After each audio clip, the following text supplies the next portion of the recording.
नमस्कार शेतकरी मित्रांनो, आज आपण लाल कांद्याविषयी थोडी चर्चा करणार आहे.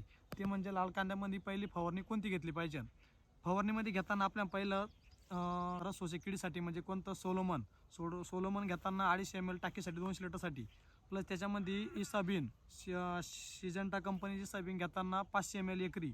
त्यामध्ये घेताना बोनस बायर कंपनीचं बोनस 250 ml आणि त्यात अँट्राकॉल बायर कंपनीचं 500 ग्रॅम.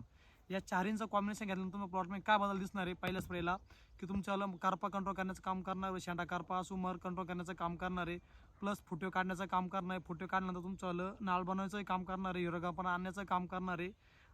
प्लॉटमध्ये जे मावा असं रस शोषक किडी असणार आहे, तुम्ही रस शोषक किडी कंट्रोल केली तर तुमचा कारपा कंट्रोल होणार आहे. त्यामध्ये आपण घेताना बाहेर कंपनी सोलोमन घ्यायचं एकरी 250 ml.